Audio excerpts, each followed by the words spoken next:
Good morning everyone. Today we'll discuss about the methods and techniques of training. So here every organization needs the services of a trained person for performing the activities in a systematic way. So every organization will try to recruit the experienced or the trained persons to perform the activities in the organization in a systematic way. So here the training may be viewed as a systematic and planned process. So training is systematic and it is a planned process which has its organization purpose to impart and provide learning experience. So here the training is a organized procedure for increasing the knowledge and skill of employee for a specific purpose. So here the training is treated as an organized procedure. So why the training is given to the employees means for increasing the knowledge and skill of the employee. So it is both benefits for organization as well as the employee. So the employee will learn the new things as well as the organization will quickly achieve its objectives. So the trainers acquire the new skills. So the employee will acquire the new skills and he'll get the technical knowledge and problem solving ability, etc. It also gives an awareness of the rules and procedure to guide their behavior, and also it improves the performance of the employees in present jobs, and the organization prepares them for taking up in new assignments in the future. This is the introduction of the training. So now we'll see the methods or techniques of the training. So we have two methods, and the first one method is on the job training.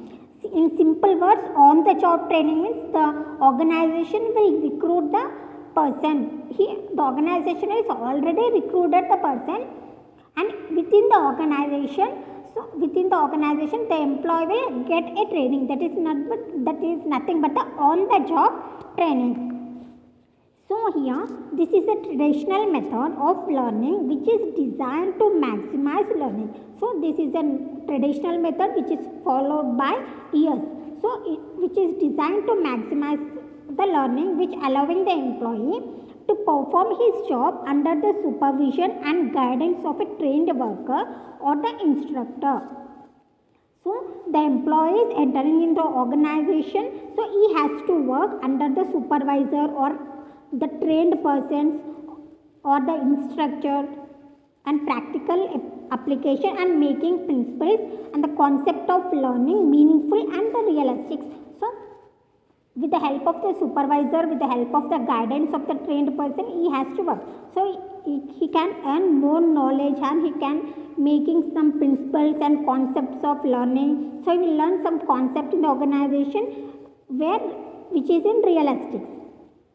So in this on the job training we have several types, and the first one is job instruction training. So we can call it as JIT. So this technique of training was developed during the World War II. It is a 4-step instructional process.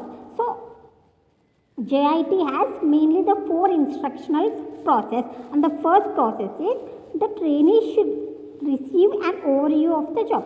So after entering into the organization, the trainee has to overview of the job. So he has some knowledge about the job and its purpose and desired outcomes. So why he is working, why he has to work on a particular job. So he has to know the purpose of the job with a clear focus on the relevance of the training. And the second one is the trainer demonstrate the job in order to give the employee a model to copy. So the trainer demonstrates to him the right way of doing the job. So the trainer duty is to demonstrate the job in order to give the employee. So he has to make the new employee to acquire the new skills and the new abilities. And the third one is the trainee is then asked to copy the trainer demonstration. So the trainer and the practice by the trainer repeated until training master the right way to perform the job. So the trainer will give the training in repeated times in order to make the man perfect. And finally the employee does the job independently without the supervision. So finally he will work independently without any guidance or any supervisions. The second one is coaching. So it is a kind of a daily training. So here the daily training is different and the JIT is different. So in coaching is nothing but the trainer will give training to the employee in daily basis, and feedback given to employees by the immediate supervisors, and feedback is also given by the employees to the trainer, and it involves a continuous process of learning by doing. So here the coaching is nothing but coaching is a continuous process of learning and the doing. So it has the advantage of increasing motivation of the trainee and minimize of the problem of transfer from theory to practical. So here in day-to-day life, so the new employee will learn solutions to different problems, and he work in a he'll learn theoretically and he will do in a practical way. So effectiveness of coaching depends upon the patience and communication skills of the coach. So the coach should have a patience and the communication skills, and he will have to explain the appropriate ways of doing things.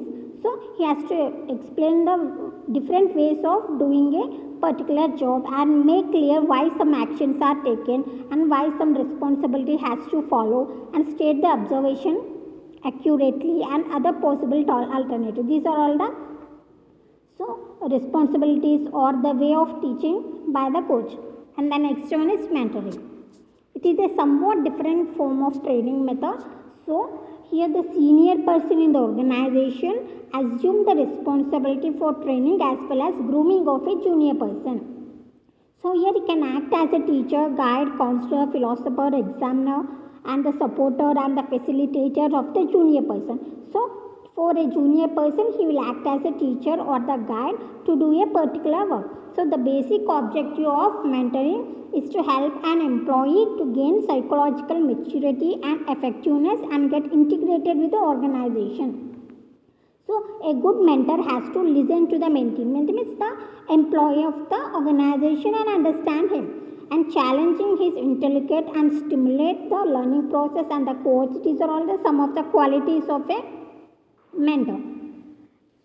And the next one is position rotation. So position rotation training is a broadening of the background of the trainee in the organization.